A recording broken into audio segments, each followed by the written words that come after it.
Guess who just finished her first HSC exam? Whoop whoop, it was me.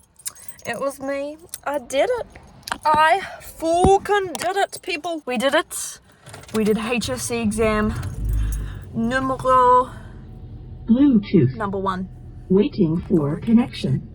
Bluetooth is connected. Yes, we just finished exam number 1. And now I'm going to go home and revise for tomorrow's exam, which is the big one. It's a big one. Okay, ladies and gentlemen, it's a big one. It's a giant one. It's one that's going to hurt the brain a little bit, I think. But I've got to go home and I've got to go eat and I've got to go watch the movie that it's based off. But I'll probably go home, make some food. But oh my God, exam number 1 is finished. Unseen texts. I feel like I smashed it better than I ever have, which is brilliant because unseen texts I never really do well in, because it's kind of like you've got to absorb the information and then write about the information and understand the information on a deeper level when you've just read the information and you've got about 7 to 8 texts to read and do the same thing with in 45 minutes. So that was difficult, and that was the best I've ever done it.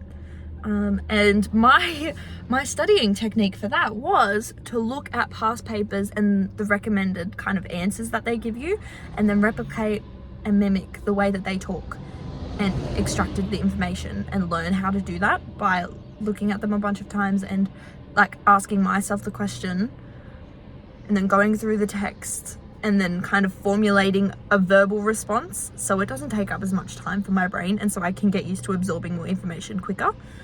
This is a massive download, and I apologize, but also it might be helpful for English Paper 1, English Advanced. I don't know if English Advanced and Standard unseen texts are the same, but I assume you've got to do the same thing. So you get used to doing it quicker.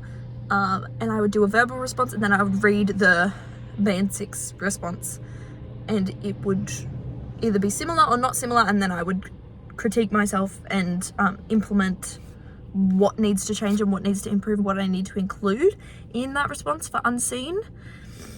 And then section 2, which is your essay response, which for us was The Merchant of Venice by William Shakespeare. And I did character cards, which are here actually, and that's what you saw me, the time lapse. I was writing my quotes down to see how many I had, and I had 20 quotes. Did I use all of them? Look, probably not. I can't really remember what I used. I just tried to chuck in as much evidence as I could to back me up, because that's what you're meant to use your quotes for, is to back you up in what you're saying. But I did character cards that show you what they do, so it kind of covers all bases of what you should cover in a way, which is it's actually really, really good. So for example, I have character questions that will definitely be useful, which are these. So we have character questions, so pretty much you want to answer these questions and know the answers to these questions off by heart, and know these questions so you can ask yourself these questions in the exam when you do your essay, because that will form your structure. And the question that we got today was freaking amazing for this. So I'm going to read out the questions for you, and you can write them down if you want, for your HSE if you're doing Merchant of Venice. I don't know if this can apply for any other one. I don't know, give it a crack. If you have characters that are important, that play a vital role in the human experiences, go for gold. All right, I'm on a bit of a high, so I'm talking really, really fast. This doesn't happen very often, but it does when I'm really excited, or really, something exciting just happened, which was my first HSE exam for English Paper 1. Anyway, character questions. So I have what they do. So this is in terms of characters, clearly, as I've stated. So it's what do they do? And that is their behaviors. So talking about human behaviors and motivations and that, like that's one of our things, right? So they have, what do they do? Behaviors, how they feel, emotions. So you're talking about their emotions, their qualities, their what they feel, okay?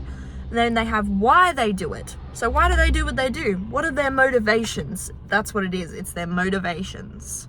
So you want to talk about that. So what motivates them? So for example, Antonio is motivated by his love for Bassanio. Whether that's platonic or romantic, we will never know. I think it's romantic and a little bit platonic. All of the above. What makes their experiences individual/unique or like others? So that's the individual and the collective human experience. Compare and contrast, you know, for each character, what does it mean? What can we relate to? What affects audiences, right? And then what makes characters complex? So that means that's talking about the anomalies, paradoxes, and inconsistencies that each character holds. So, for example, I'm a genius with this, and I figured this out this morning. I'm a genius, right? So Antonio, A, is an anomaly. A. Antonio anomaly, right? Portia is a paradox. PP. Portia paradox. PP. Portia paradox, right? And then Shylock is an inconsistency. He's the outlier, okay? Shylock. Inconsistency. There's nothing fancy about that one. But it works, right? Okay, so you can use that to help memorize. These are just a few things that I found helpful. Another thing I found really, really helpful is to write down, where is it? Is to write down a blanket thesis statement. So before your pretty much what starts your piece is, mine was, the revolutionary playwright William Shakespeare often crafted masterful representations of the human experience through his humanist ideologies that were ahead of his time. That was my thesis statement, and then in there I changed it to, you pretty much say the same thing but in relation to the question. So it was something along the lines of, because it was talking about the complex, how the text how Shakespeare's provided insight into the oh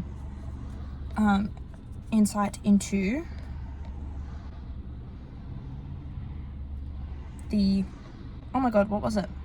I forgot the question.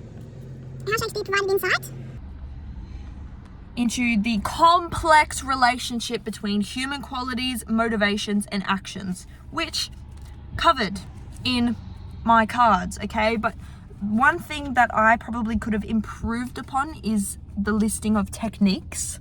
I did, as I've been told, I did a lot of story, like retelling of the story. However, with that retelling of the story, I gave quotes to back me up, and I reviewed the impact on the audience most of the time. So I feel like I'm covered, and I definitely did talk about some of the techniques because I wanted to go with the role of storytelling. However, I did not include much of this at all. I think the only thing that I included was rhyming, poems, and asides, and then I used one of the sentences there as deliberate provocation of audience, because audiences were Christian and he was pretty much slandering Christians in front of Christians, and it was really funny. Safe to say, I think Merchant of Venice is probably one of my favorites that I've heard of from Shakespeare. So anyway, I'm gonna go home, you're gonna come with me, we're gonna go study some more. Currently making some delicious cheese sauce for my delicious fries that are cooking. Delicious fries. Yeah, cheese sauce. It's gonna be yummy, yummy, yummy in my tummy. Look at that deliciousness. Oh baby. Okay, you ready for the effect? Okay, ready for this? Oh, watching Outer Banks while we do this.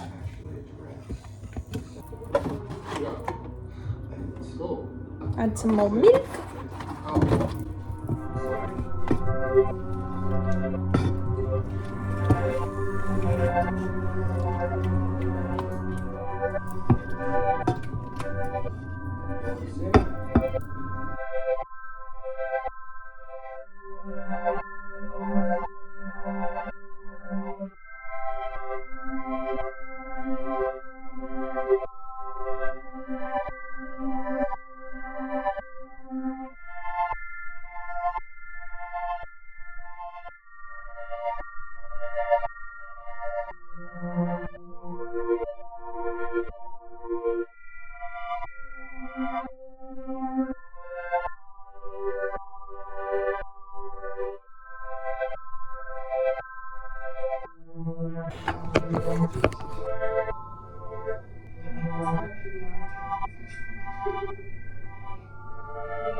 Oh, this is gonna be sickening, but so delicious. Also, Outer Banks is popping off.